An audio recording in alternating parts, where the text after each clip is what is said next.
Welcome to this explainer. Today, we are diving straight into a massive bombshell in the tech and transportation world.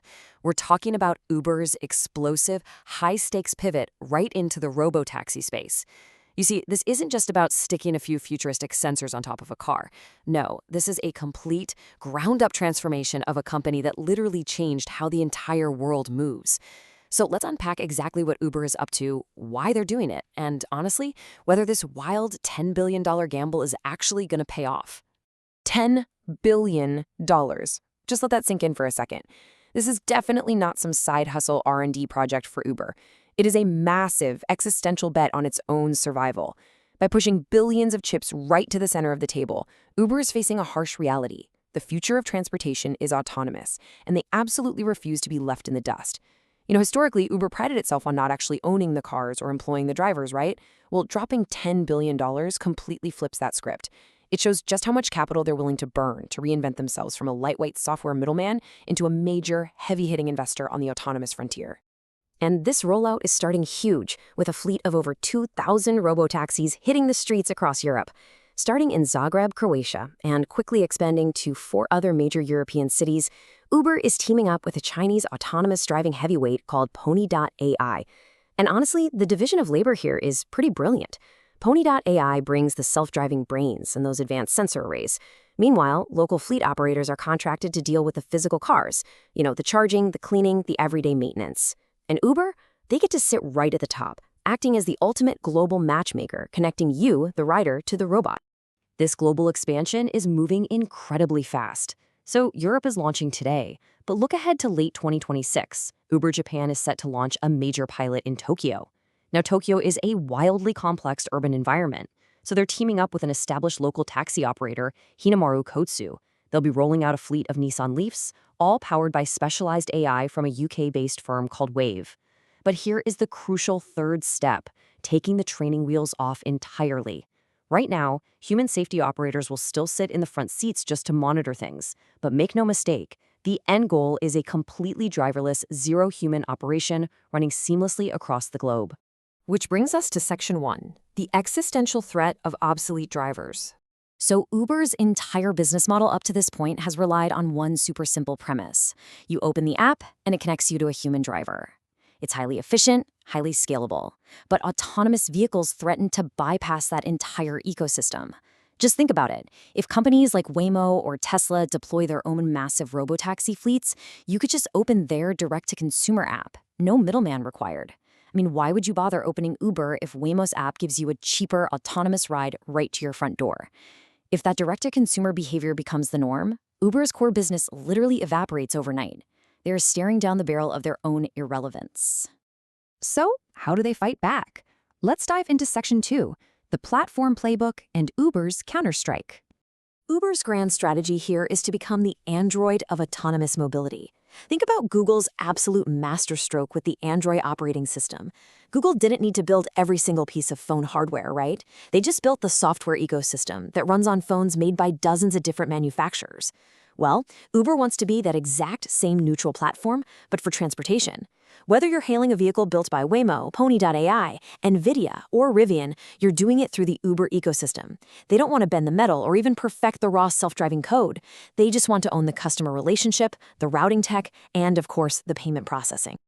This entire playbook boils down to a 3-step tactical strike. First up, become that neutral app. Be the one single place consumers go to find a ride, no matter who built the car. Second, launch a preemptive strike to lock in supply. By aggressively signing deals with multiple AV providers right now, Uber secures vehicle inventory before their competitors can even snatch it up.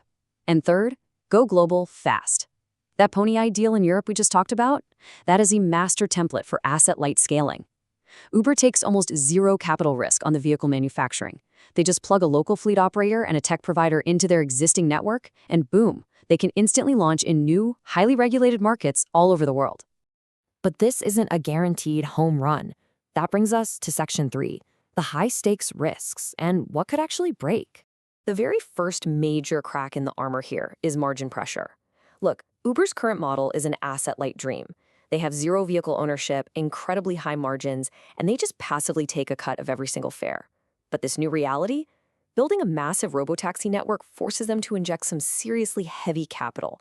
We're talking about taking massive equity stakes in partners, making multi-million-dollar fleet commitments, and heavily subsidizing fares just to get these AV providers onto the platform in the first place. That kind of sustained, heavy capital expenditure is absolutely going to put a brutal squeeze on their profitability for years to come. Then you've got the severe regulatory hurdles that could just completely derail their timeline. In Europe, regulators are getting really cautious about embedding Chinese technology into their critical infrastructure. They're citing data security, privacy rules, and complex local politics, all of which could easily stall that Pony.ai rollout indefinitely. Over in Japan, strict protectionist laws actually require licensed taxi operators to handle passenger transport. That's forcing Uber into some highly complex, bureaucratic workarounds with local entities like Hinomaru Kotsu. And honestly, on a global scale, getting that final regulatory sign-off to legally pull the human safety driver out of the front seat, that remains a massive, highly uncertain bottleneck in pretty much every single jurisdiction. But perhaps the most terrifying risk of all is the competition. Waymo is already operating seamlessly in several major US cities, and they are actively training riders to bypass Uber and just open the Waymo app instead. Meanwhile, Tesla is trying to build a completely closed end-to-end ecosystem where they own the whole shebang, the hardware, the proprietary software, and the ride-hailing network itself. The stark reality here is that these tech giants might not actually need Uber at all. This creates the ultimate threat of disintermediation. Because if these AV providers successfully go direct to consumer, Uber is suddenly left as a pure middleman with absolutely no product to sell and no network to manage. Okay, let's step back from the edge of the cliff, moving on to Section 4, the opportunity, and becoming the ultimate aggregator. So with all those risks, why take a $10 billion gamble? Well, it all comes down to one thing, a colossal distribution advantage. Uber already boasts over 200 million active users globally, actively facilitating something like 40 million daily trips. Building a consumer app from scratch, acquiring those first users, earning their trust, that takes billions of dollars in customer acquisition costs and years of relentless marketing. But if an autonomous vehicle provider swallows their pride and decides to partner with Uber, they get instant, turnkey access to a massive global network of riders whose credit cards are already on file and who are already habitually opening the app every single day. And that creates three massive strategic advantages for Uber. First, it triggers an instant network effect that saves these AV makers an absolute fortune in marketing. Second, it creates immense platform power. If Uber successfully positions itself as the indispensable default app for consumers, they gain incredible leverage over the tech providers to dictate financial terms and pricing. And third, it secures a global first-mover edge. By aggressively launching in Europe and Japan right now, Uber is fiercely racing to lock in market share and build deep consumer habits before the competition can even get their engines started. Which brings us to our final takeaway in Section 5, the ultimate question: partner or go solo? The success of this entire $10 billion endeavor ultimately rests on one massive question. Will autonomous vehicle developers decide Uber's giant network is valuable enough to share their revenue with, or will they try to conquer the market all by themselves? If they partner, Uber wins the future of transportation and solidifies its dominance for decades to come. But if they go solo, Uber's core business could literally collapse. It's a fascinating, incredibly high-stakes game of tech chess. Thank you for joining me for this explainer, and you can bet we will be watching every single move.